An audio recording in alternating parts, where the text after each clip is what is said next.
So welcome everybody. Oh no, my feather. Gotta fix this guy. My name's Hank Setala, and I call myself the Sonic Shaman, and I mix Peruvian Shamanism with sound healing. Tonight, though, we're not doing anything to do with sound. It's all about the Peruvian Shamanism. So what I'm going to do is I'm going to open up the space with a traditional ceremony, and then it's kind of like a question and answer thing. If no one has any questions off the bat, then I'll just kind of talk and see what happens. So. And don't be afraid that we do atomize Florida water. So we put it just on the tip of our lips and spit it out as an offering, and I'll be doing that for each one of the directions. And I also will chant, bringing in, but when we do this on the 12th, when we have more room, I'll have everybody actually standing around the mesa, and we'll chant together, and I'll give you some guided visualizations, because for each one, Pachamama is the navel. And you visualize as I bring this energy, and you'll visualize a line of energy going from your navel into the center of the mesa, and visualize all the times that you've been with Mother Earth, where you might be climbing a mountain or sitting under a tree, anything that's significant to you for Mother Earth, you visualize those things and offer that energy into the mesa. For Mama Unu, Mother Water, and also Mama Kia, Mother Moon, you think of any times that you've had special experiences with water, out on a lake, or a waterfall, or a night where you see the moon reflecting in a pond, or anything like that, and you offer that. And Mama Unu is at the tailbone. It's a blue silver energy that comes in, and you offer that to the mesa. Waira, the wind, is, you think of any time, maybe even going down the road in the car, having your window open, feeling the wind come against your face, or times you might have been playing sports and running and you feel the wind, anything wind related, flying a kite. You offer those experiences, that energy into the mesa. And then Inti is the sun. And so all the times where, you know, one of my favorites is in a hot summer day, as crazy as it sounds, getting into a hot car where you're just like so baked and it's so warm. And like it's uncomfortable, at the same time it's just like, oh, it almost is kind of like a sauna effect. So any experience you have with the sun, sitting on the beach, or having a lemonade on a hot day, all those experiences with the sun you offer into the mesa. And then here's Quichi, the rainbow. And Quichi, I like to bring up, if you study any other types of metaphysics. I don't want to wear that. Let's get rid of that. Anybody familiar with this symbol? It's called the and it's a Reiki symbol, but the unique thing is it means bridge. It was the original Sanskrit word for the Tower of Babel. And the thing that I like about it is it represents the bridge in consciousness from building from the lower mental state to the higher mental state. So it literally means bridge, and Quichi, the rainbow, is going up to Huayracocha, the creator energy. So here you think about all the experiences you've had with rainbows, diversity, all those types of things. And then Huayracocha in this tradition isn't male or female. It literally means, or translates to, that which can combine any two energies harmoniously. So I kind of like that too. And at this point, when I get there, I'm also going to be calling in all my guides and teachers, the lineage of the tradition. And in that time and space, you can offer your own energy. If you work with archangels, saints, whoever you work with, energetically invite them to come into the mesa space as well. Any questions before I get to get my shaman on? Shanamana. Da, da, da, da, da. Yeah, shamans are crazy, by the way, just so you know. My teacher says, though, that there's good work to do in the crazy, so it's all good. So each one of these I'm going to chant. You're welcome to chant with me. I'll chant each one 3 times, and then I'll rattle and actually call in the energies. Pachamama's chanted like this. Pachamama.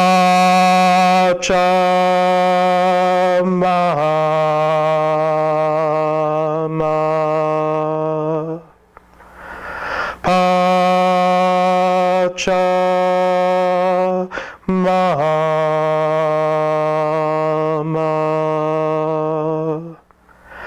Pachamama.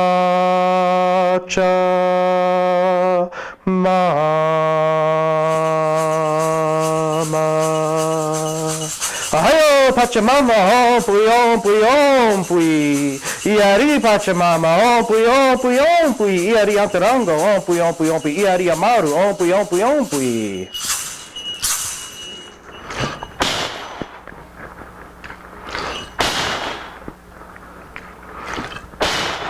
Normally I walk around, but since it's cozy, I'll step into the middle. Mama Unu, Mother Water, Mama Kocha, Mother Ocean, Nustakunu, all the waters and streams and waterfalls rather, and Mama Kia, Mother Moon. Mama Unu is chanted like this. Mama Unu. Mama Unu.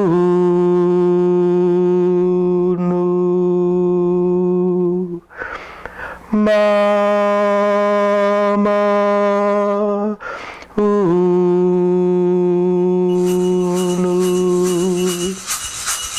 Ahayo Mama Unu, ompui, ompui, ompui. Iari Mama Unu. Ahayo Mama Kia, ompui, ompui, ompui. Iari Mama Kocha, ompui, ompui, ompui. Iari Mustakuna, ompui, ompui, ompui. Iari Antarango, ompui, ompui, ompui. Iari Texelepu, ompui, ompui, ompui. I'll try not to spit on you.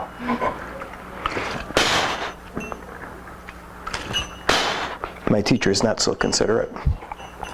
Waira, the wind. Waira,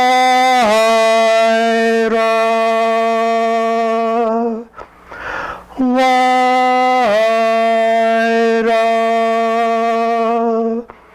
Waira. Ahayo, Waira, hompui, hompui, hompui. Iari Waira, hompui, hompui, hompui. Iari Hatan Sumakunta, hompui, hompui, hompui. Iari Sawi Kinti, hompui, hompui, hompui.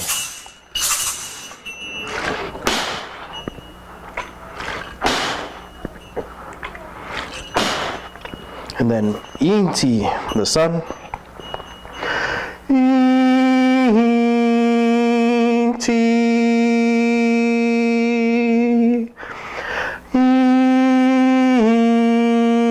Inti. Inti.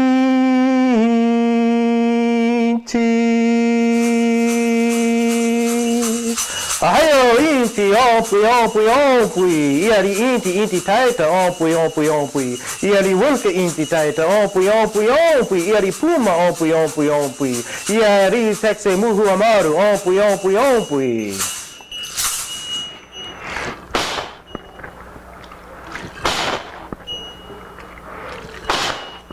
And to explain too the words I'm saying, Ohayo means attention, spirit whose name I'm about to call. Hiari means victory and praises. And Hompui, Hompui, Hompui means bring your healing here.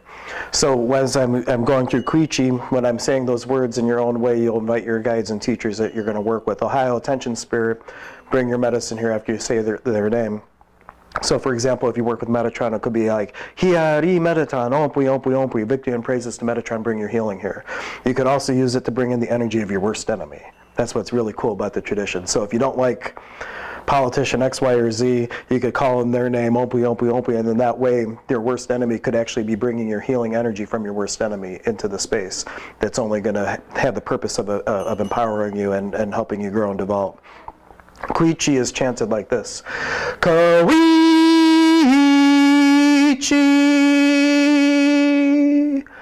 Koichi,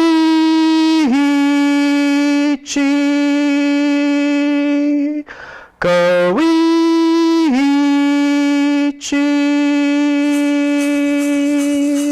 Ahayo Kuichi, ompui, ompui, ompui. Iari Atamasayo Kuna, ompui, ompui, ompui. Iari Pampa Masayo Kuna, ompui, ompui, ompui. Iari Paqo Kuna, Dunstan Kirkman, ompui, ompui, ompui. Iari Paqo Kuna, Dwayne Thomas, ompui, ompui, ompui. Iari Paqo Kuna, Dan Davidson, ompui, ompui, ompui. Iari Alejandro Kuna, ompui, ompui, ompui. Iari Chesco Kuna, ompui, ompui, ompui.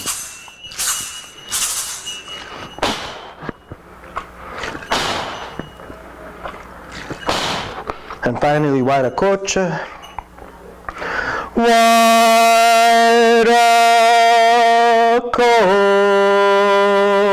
Kocha. Waira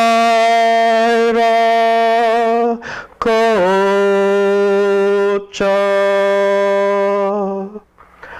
Waira Kocha.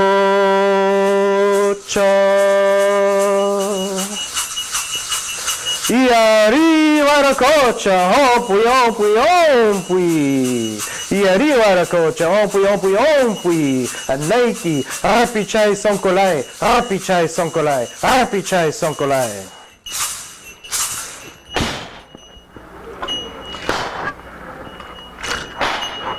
Okay.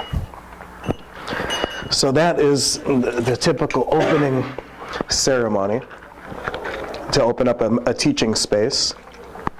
And I'll just start first. I'll tell you a little bit about where this particular tradition came from, and then I would open it up and just, if something shines to you on the mesa that you want explained, or if you have a question from other things that you've learned, you can ask that.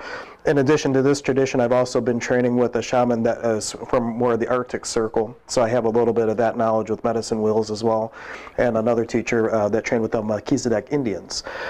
But this is my favorite. This is there's two brands, if you will, of shamanism represented. The big mesa spread is considered a curandero mesa, and that is more like the coastal tradition and has much more Spanish influence. Because when the Spanish came in, they conquered, and basically if you didn't go Christianity, they would snuff you out. Fortunately for the Q'ero, they have a prophecy of what they call fifth level human. And this fifth level human can heal any person, anytime, all the time, no questions asked. So when they found out about Christ, they're like, oh, good, we knew he would be here. And they embraced it. And as such, they found beautiful things in Catholicism and Christianity that they incorporated into the Mesa without losing their own traditions. So it worked out really well in that respect. Then there's another group of Q'ero Indians that were way up in the mountains that when the Spanish came in and conquered, they simply couldn't go that high. And so they didn't. And those people stayed up in the mountains for generations without anybody knowing that they were there. And relatively recently, in the last 100 years, they would come down out of the mountains every once in a while to trade cloths for food and rice, potatoes, and that type of thing. And an anthropologist noticed some of the weavings that they did because they would have these big looms that they would walk around with, and the whole village would be helping out to weave these cloths to come trade. And they say, this hasn't been done this way in hundreds of years. Where are you people from? And they were way up in the mountains, and Alberto del Prado, I might have the name wrong, but he went on an expedition and rediscovered these Q'ero Indians in Peru, which are now said to be the descendants of the Inca and keepers of the knowledge, untouched by the Spanish thing. So this middle piece right there, that is all they would use. They wouldn't have any of the big spread or anything. They would just have that one thing. And in this tradition too, everybody from village to village is different. And they don't argue about it. Like up here, like you have all these different religions, and if someone says, well, look how many different brands of Christianity we have, because they can't agree on stuff. Down there, they acknowledge we're all doing the same thing, just, okay, you calling Mama Unu first, that's okay. And they don't think anything of it. But up here it would be like something to go to war over back in the day, because someone is saying that God or Source spoke to you in a different way. Well, both of us can't be right. But in this tradition, there's two levels of the priesthood. There's the Pampa Masayok, which they believe that if you don't do everything that the Apus, the mountain spirits, tell you, that you'll be punished. And the Alta Masayok believes that you do it from the heart. The Apus are your friends. Why would they ever punish you? They would never do that, and it doesn't make any sense to them. And they work both together. They'll be doing a despacho, and the Alta Masayok might be putting something there, and they go, oh, no, that has to go over there. And they're like, why? And they'll tell them, they're like, okay, and they do it. And the Alta Masayok takes that as a body of knowledge for them, but it doesn't matter to them because they're doing it from the heart. In fact, that's what one of their teachings is something called Pukliai, which means sacred play. And you would be building something, your teacher might build a whole despacho. What despacho is a different way of honoring, and you would have all kinds of flowers and chocolates perhaps and all these different things. And they would build a despacho and they say, okay, now do it how I did it. And you would build it exactly, and they would come over and they would just knock everything off the rock that you work on. They say, no, do it how I do it. And they would make you do it again, and they would make you do it again. You might be doing this for days or weeks until you finally say, no, this is how I'm doing it. And they're like, good, now I have a student, not a jackass. Because they're waiting for you to do it from the heart. That's their whole point. They want you to be doing it from the heart, not replicating what they're doing. Because they're doing it, they're in the moment, they're following their inspiration, what's shining to them. And that's what they want you to do, not duplicate what they're trying to do. So that in a nutshell is a little bit about the tradition, where it comes from, the different levels of the priesthood. But what do you see, or what questions do you have that you, I know you're thinking or are doing the apprenticeship, I don't know which. Yeah, but one of the reasons I do these information nights, one is because we do put on a 7-weekend program where my teacher comes in and he takes us through 7 weekends of initiations in nature, including the Put-in-Bay Winery Cave. Does anybody know about that? It's the largest celestite geode in the world. I think there's one other one, and they argue about theirs being bigger, but who cares? It's big. It's big enough for everybody to go down and be in it at the same time to do ceremony, and I have permission from the owner to be there for like an hour doing that. So like we go and we do different things like that. But what questions about shamanism do you have? Oh, actually, one other thing.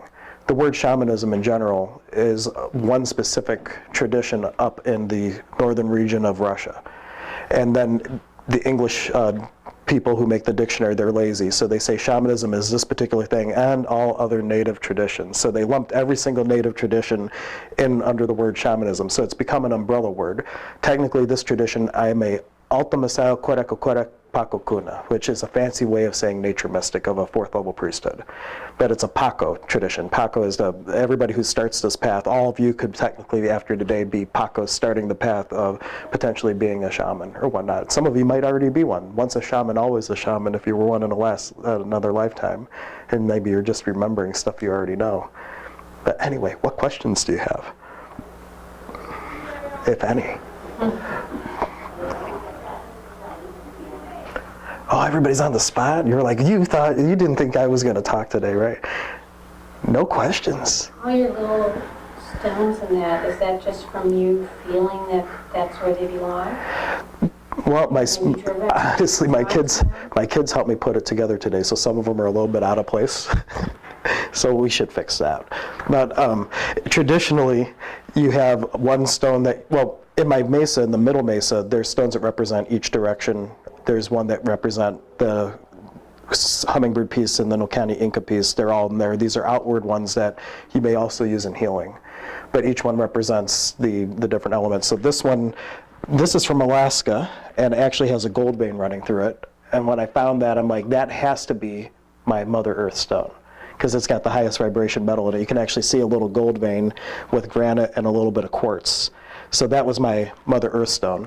That shell is one that I happened to find, and so it's one of the only shells I've ever found, so that was my shell. But you don't have to find everything. You could also just, if something shines to you at a shop, buy it, and that could be your shell. My wing piece, ironically, is not any of the feathers. It's the stone that is holding them. There's a hole in it, and you can blow through it. So I chose that stone as my Waira piece. Now, and the feathers are just healing tools, but traditionally you use a feather. Likewise, my piece for my son is not the candle. Traditionally, it's a candle. It's this little pyrite piece that grew between fossils, and it split out and looks like a sun. So the reason I kind of did that too, because I'm so mobile and I'm traveling, I could have just the rocks out, and I don't have to mess with a candle or feathers, and I have all the energy of my mesa without having to light anything or take care of a feather, which are kind of hard to transport sometimes. I get those little tubes from Office Max that you can send posters in. Cut that down, and that's how I keep my feathers in good shape. But everything shined to me, and everything has a story. These I just got from Goddess Elite. These are my Amaru piece. Amaru means serpent. And so these are my 2 Amaru pieces. It's supposed to be 1 piece, but I was led to get 2. So like I said, I follow my heart. So my teacher would teach you only have 1 piece, but I got 2. And I actually started with one of these, and it literally broke in half. So I'm just like, okay, well, maybe I should have 2. So when I went to replace it, I got 2 whole ones instead. And then the geode was a gift. The Herkimer diamond at the top, that's my vision stone, and that was, I have a group of friends that are out of Herkimer, New York, that actually have a mine. And I did a session for them, and they gifted that to me. So I was like, that is going to be my vision stone. And my in-laws, my wife is from Germany. And so I have in-laws from Germany, and they went to Mexico, and they never know what to buy me, but they found a piece of, I believe this is like fire opal, like a raw piece, and this is like one of the only gifts they ever gave me that I really like. I hope they never watch this video. It's like, that's the coolest thing. And then her her stepdad and mom gave me that, and her other dad gave me one of the feathers, which is an owl feather. He sent that for Christmas one year. I'm just like, oh, that's got to be on my mesa. So I threw that in. And the sand is sand that I collected from, it's out in Indiana, the dunes. So I collected sand, and then everybody in the group had brought some sand, and it's a tool that we use in one method of soul retrieval for that. So when you don't know where a soul piece is, there's a method where you would use that and do a soul retrieval for someone. And that's about... So each piece just kind of comes to you, and then for some reason you know where you want to place it. Yeah, it will tell you. Typically, like when we first started, we would go out into the woods, and he would just say, find one stone that shines to you for earth, or just find a stone that shines to you. Maybe it will tell you what its job, what it wants to do later. And you sit with it, and eventually it will be like, well, I'm an earth stone. Just like my vision stone, it's like, I'm a vision stone. Like, there was no question about it. And it will kind of talk to you. And if it doesn't talk to you, then that's fine. And it might just feel right when you put them down into the different cloths. It might just feel right in one spot. And not everybody does all 4 cloths. Like Melissa, she only has 1 cloth. But because I do my concerts and everything, I build out the whole mesa. But most people might just have 1 single cloth with everything on it. And it doesn't have to necessarily be elaborate. But there is actually sacred geometry built into the mesa when you do it in this way, especially if you measure it out. I did not measure it out today, but there's something called the megalithic yard, which is a sacred unit of measurement, and there's something in the pyramids that is this length, and it also has references to the ratio between us and the moon and the sun and all these things. And if you were to measure it out to the megalithic yard, it actually does a very specific sacred geometric pattern when the points are all where they're supposed to be. And most people don't go to that degree. Even my teacher, he's not sitting there measuring his mesa, but if I'm doing something real specific, I will. And then I'll grid the room with stones in a circle, and even for more impact and whatnot, depending what I'm doing. So Good question. As long as you're recognizing the north, the south, the east, and the west, it doesn't necessarily have to have a different placement for each one. Correct, and they don't even, in the Ultima Sauk tradition, we're not even recognizing the directions, we're just recognizing the energies. Pampa Masauk, you would be calling in the energies of the north and the energies of the east and the energies of the west and so on. Not so much in the Ultima Sauk tradition. That's one reason that we learn, the way my teacher teaches, he teaches Ultima Sauk first. And then for people who want to learn Pampa Masauk, he'll teach it after, so you're learning it from the 4th level perspective. So you're not getting the fear stuff. And that's what we did last year too. We went through 7 weekends, and then there was 4 additional weekends where we learned drum beats and a lot of Quechua prayers with bringing in the directions, but it's all unnecessary for someone just going from the heart. Good question though. Any burning questions over here yet? I just like putting you on the spot because you look terrified when I do it. Like, oh no, he's looking at me again. No, it's okay. So now that you did this, do you know who's here? Did you bring in all the people that you wanted to bring in too? Sure. So I brought in my teacher. I brought in Elaine Thomas, the foundational pastor of Fellowships of the Spirit. She's one of my teachers. I trained there for 2 years doing mediumship. And then one of my first spiritual mentors, Dan Davison. They're all still alive, but there's different ways you can call them dead spirits or the Katari. Katari in this tradition means your own unique voice in this world. So you can call them their unique voice in this world for that. I also said Ultima Kuna, which means I'm calling on all the 4th level priests. Pampa Kuna, I'm calling on all the 3rd level priests. Cheska Kuna. Energy, whether they're alive or not. You can, yeah. Well, at the end of the day, this is kind of outside the tradition, but in metaphysics, I believe that God is all there is all at once in the ever-present moment of now.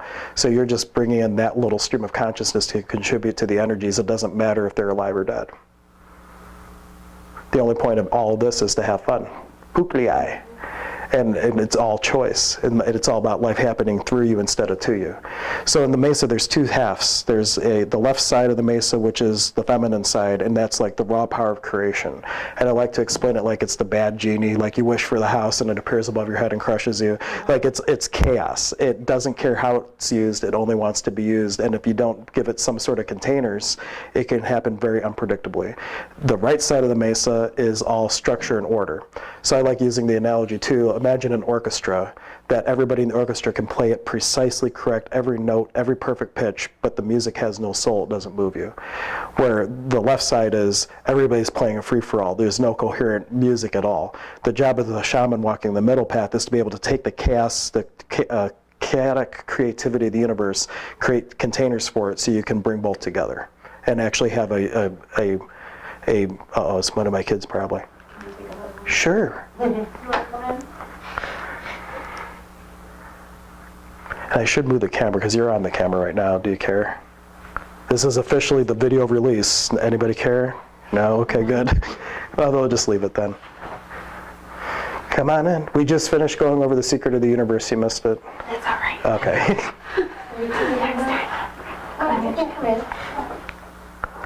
We have another chair there, or there's floor seating as well.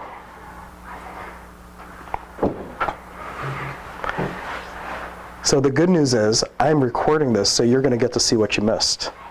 So that will be on YouTube eventually. So we were just talking about the different sides of the mesa. There's the left side, which is raw creative energy, like the feminine side. And then the right side is more like the precision, and it's like the perfect ceremony, but it doesn't have any soul, it has no power. So that's like the shaman that does everything exactly how they were taught, but they never made it their own. They never did it from the heart, and it just kind of falls flat. Where you have other people that do something totally chaotically, and then they just pull it off anyway, even though they might not even know what they're doing. All these different people are in the world.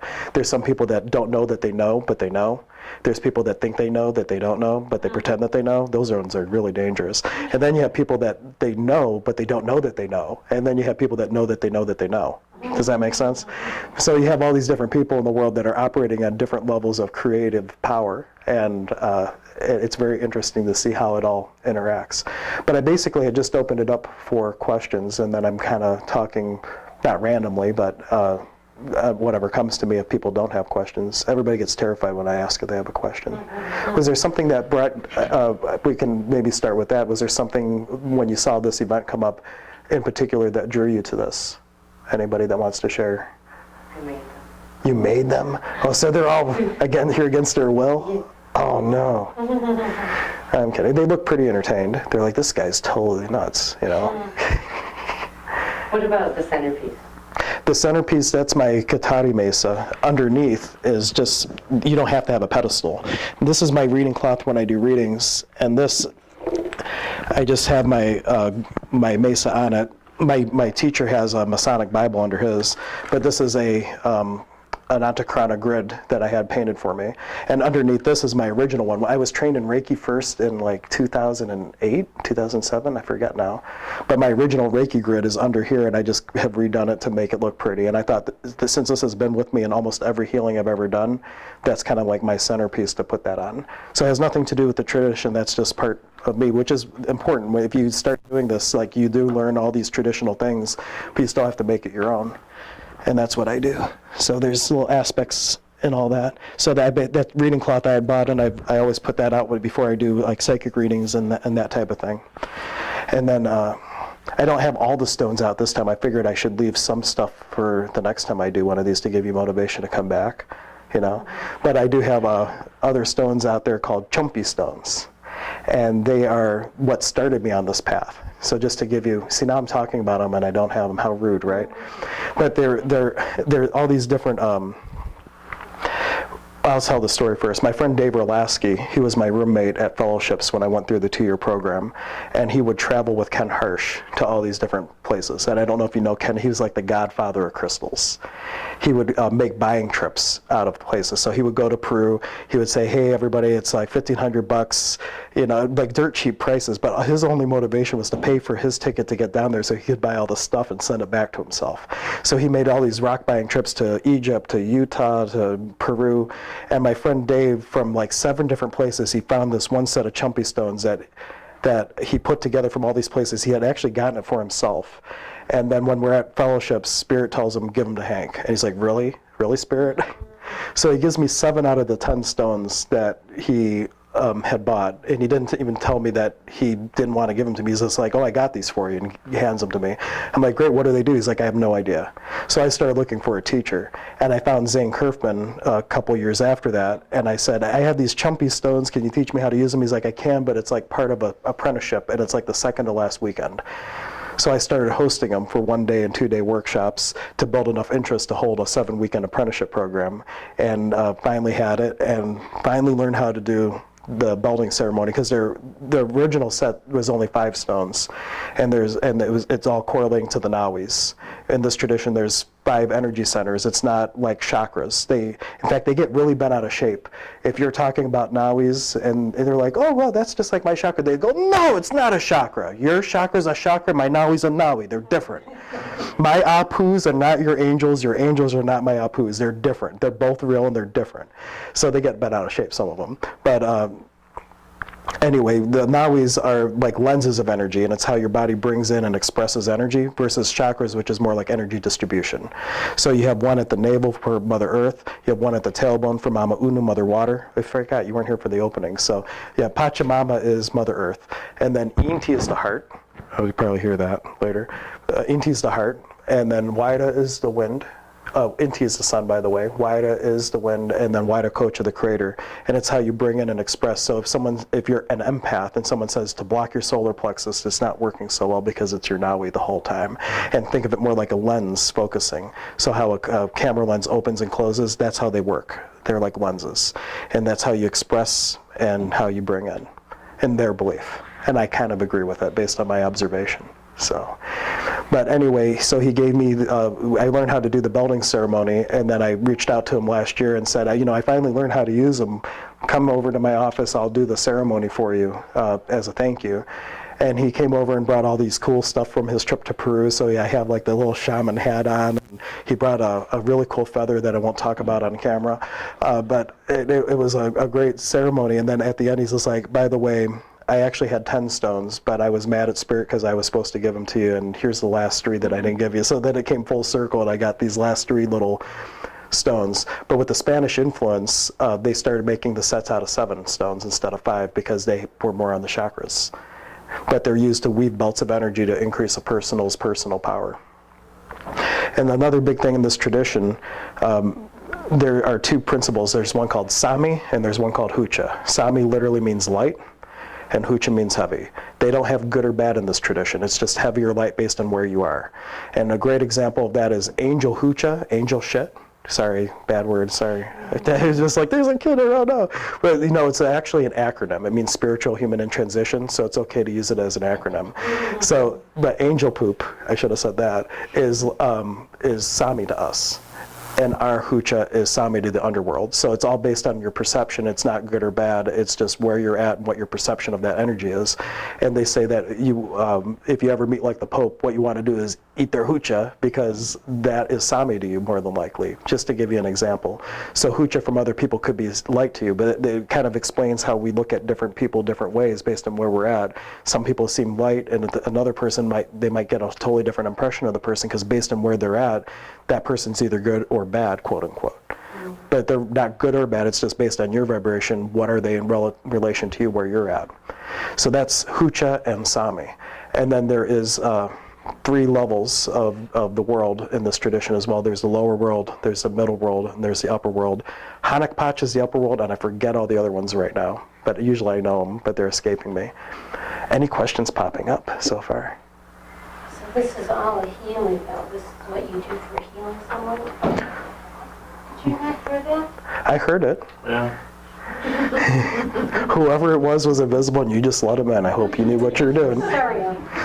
No, but shamanism, I thought, was you can take an individual, or maybe a class, and do a healing of sorts? You can. There's different things, like the stones there are called Hucha Pichirumis, and they are stones that you use to pull Hucha out of someone and also cut cords. You can use the mesa to wipe someone down. You can use it for soul retrieval. But really, it's about tuning in to your heart and finding out what, for me facilitating this person, what do I have that can be healing to them? And it might be a conversation, it might be running them through a technique called the Sami Jukui, which is one of the basic techniques in this tradition, where you just have the person, or they don't even need to know you're doing it. In this tradition, it's like my soul's no better than your soul. There's nothing I can do as a healing perspective that your soul, on the soul level, could be forced to take. So like they don't have the concept like in Reiki, you have to ask permission. It's like, no, you can do the healing, and if on the soul level it's not for them, it won't happen. So you can just do your thing. But the one technique is called the Sami Jukui, where you just visualize your auric field, And you visualize it opening at the top and a purple iridescent rain cascading down through your whole being, both known and unknown, washing any heaviness all the way down to the bottom of the energy field, making a packet of hucha. And then in gratitude, you ask Mother Earth to take it, and she takes it. And then from Mother Earth will give back that same purple rain back from the hucha, because the whole idea is for her, it's fertilizer, and she grows blessings, and she gives it back to you. And it creates this effect of transmutation where you're pulling energy in, it's washing energy down and going to Mother Earth, then coming back, and you create like this convection oven of healing, which is a very powerful technique, because even for really heavy energies, if you think of the Grand Canyon, that little stream carved that whole canyon. So if you keep running this purple rain technique, it can eventually wipe out anything that could be wrong with a person. There's other techniques that are taught called like the Huchamikwi, where you open up your Nawi for Pachamama, and you would take whatever heavy energy the person has, and you actually pull it into yourself and you digest it for them. And you're not allowed to use that. You wouldn't be condoned to use that technique until you've eaten the hucha of your worst enemy. That's like the criteria. First, you eat the hucha, hucha of a friend or family member. Then you eat a hucha of a stranger. Then you go to your worst enemy, and you actually, in their presence, and you take their hucha from them. Is that like an immune to protect yourself from the negative energy, or what? No, you just transmute it. There's nothing to protect yourself from, because they don't have good or bad. You're taking something that they couldn't handle, and then you're handling it. But personally, what I found, I can just ask Pachamama, Huchimikwi Pachamama, ompui, ompui, ompui, and she takes it. So my teacher taught the Huchimikwi, but I've made it my own, and I actually just ask her to take it for me, and I never have to do it myself. But the technique as it's taught would be that you actually pull that energy into yourself and you digest it. I believe that there's some, I forget the traditions in like India, there's something similar to where they eat the karma of other people. So they're using the word karma instead of hucha, but there's other traditions that have a similar thing where that they're like in the Bhagavad Gita, I think they talk about it, where they like this, I'm forgetting my terminology for that tradition, but they would actually process people's karma for them and their hucha. A good question. But all this stuff can be used for healing, but it's also more a thing of inner work and self-reflection. They say this is a map of the soul. And when you're putting things out, if something's not quite right, that might be telling you something that you can look at. And it's a process of alchemy. You go from earth to water, water to air, air to fire, and then you're transmuting it into, you could say it's plasma, and then into source. So as you have things come up, you can work it and use it as a process of personal transformation and growth. But a shaman, an Alta Messiah, would never believe that they need to protect themselves from anything. A Papa Messiah, oh yeah, they would make an eswardo. It's just to use an equivalent term, in hoodoo there's a concept called a mojo bag. So an eswardo is like a mojo bag. They would put different things in it, lots of garlic and things, and they would wear that as a protective amulet. And they would make those for themselves or for people for protection. But an Alta Messiah would never need to do that. So it depends on what you believe too. If you believe you need to protect yourself, absolutely protect yourself. I would never say not to then. But depending on what state you're coming from, there's no need. Because God is all there is. Any other questions? You look like you're beaming with a question. Oh, no? well, No? just what has come to me while you're sharing, thinking of how even maybe when we were younger, if you had laid a lot of this out, people would think it was far-fetched, but the cool thing is science is, when we talk about like physics and they're discovering, believing theories of, multiple dimensions. Oh yeah, like singularity theory too, and all that, proving that we're one because two different molecules can be affected at the same time. Is that really? Mm-hmm. Okay. No, I don't want to let anything else There was in. I know if it was, well, maybe they want out this time. Nobody? If you're watching on the camera, you didn't hear it, the door keeps being knocked on and no one's there. Okay. Kind of spooky. Is someone like telling you time's up or something? I don't think so. I have a key, so she doesn't have to wait for me. So I don't think so. 7:53, we have plenty of time. And the other thing is like talking about the different disciplines and the respect of, it's not that there aren't chakras, it's just for certain people they're training. And even one thing I just looked at lately was that, in psychology they might call it, dissonance therapy, where they help people, which is in shamanism like a soul retrieval. You know what I mean? Like they're getting to the same parts depending on belief or, I don't know. I think this is beyond technique. I think you're channeling something really high, and it's having, good use, right? Or how I would think so. you? Yeah, I mean, when you're in the moment and everything, they believe there's different types of energy. So Kanchai is the power of the unrefined light energy, and then it comes into the physical body. And then using the power of Yatchai, the mind, Munai, the heart, and Yankai, the power of the physical body, you express Kaosai, which is like the physical manifestation into the world. So it's like the human body is like a prism. So you have this energy coming in and it gets skewed out all the way, and you balance it so you can bring that divinity into the physical plane, is how I take it. Is that good? Okay. Yeah. So what other questions? Otherwise, I'll tell a story. You briefly spoke about a hummingbird. Is there an animal that goes with each direction too? I know there's a jaguar. Well, there's something called the Yanapek, and there's 7. They believe that you come in with 7 spirit beings. That's kind of like your spirit band. And ironically, spiritualism, like if you go to Lilydale and you study spiritualism, they also have a spirit band, and except they call them different things. There's like an alchemist, and there's the healer, and there's different energies. But in this tradition, the first 3 are animals. The first one is traditionally an amaru, but it could be, which is a snake, but it could be anything cold-blooded. Mine is a turtle. That's why I have a turtle on my mesa. That's not really a mesa piece. That's just something I found that was cool. It's made out of a mushroom. I mean, it's just like, how cool is that? I found it, I'm like, that's mine. But yeah, it's a mushroom. And they made it into a turtle. So I thought that was cool. My second one is a bear.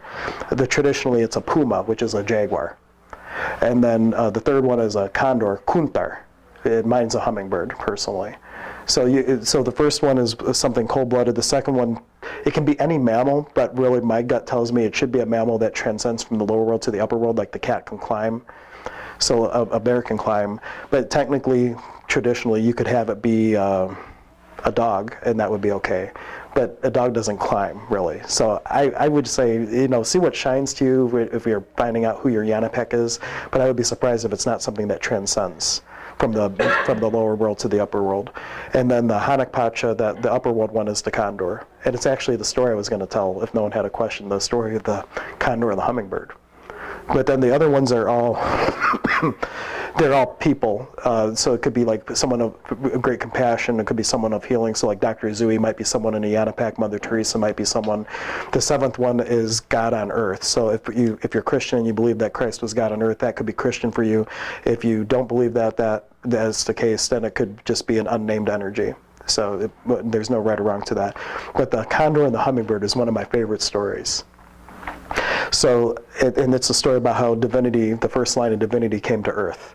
And so all the people are together and they say, oh, we need a king. And they're like, who's going to be the king? And the condor says, well, surely I should be the king. I'm the biggest and greatest bird. I could fly all the way up to the gates of Huayracocha and perch outside the gate of the garden. And they're like, oh, if you could do that, you can be king. And they say, well, who else is going to try? And no one's volunteering. And all of a sudden you hear the voice, they go, I can do it. I can do it, I can do it. And there's this little hummingbird that's like, I can do it. And they're like, okay, well, next week we'll come together and we'll have this competition to see who's going to be king. And 1 week later, everybody gathers and everybody's ready. The condor's stretching, getting ready, and the hummingbird does not show up. And he's like, oh, well, I guess I get out easy. I don't have to fly. And they're like, oh, no, you still have to do it. We have to know you can be king. So he takes to flight, and he flies way up into the heavens and finally gets to the place where he perches outside the gate of Huayracocha, and all of a sudden he feels a tussle in his feathers, and out pops the hummingbird going, I did it, I did it! And he zips right through the gate, and he crashes right into the crater and falls back to earth, creating the first Psyche line, the first line of divinity to earth. And the whole idea is you need the strength and the endurance and the fortitude of the hummingbird to reach the gates, but you need the freedom and the exuberance and the glory of the hummingbird to enter. And the agility, whatever descriptions that you want to say. But that's the story of how we tap into that. And then the apprenticeship program, we have one initiation called Flight of the Condor, where you go on that journey energetically. And he tells you never do it while you're operating a vehicle. Zane tells a story, he's like mowing the grass on this little riding tractor, and he thought, oh, I'm going to do this little technique. And the next thing he knows, he's like driving into a tree, totally zoned out, wasn't paying attention, and so not while operating vehicles. Any other questions?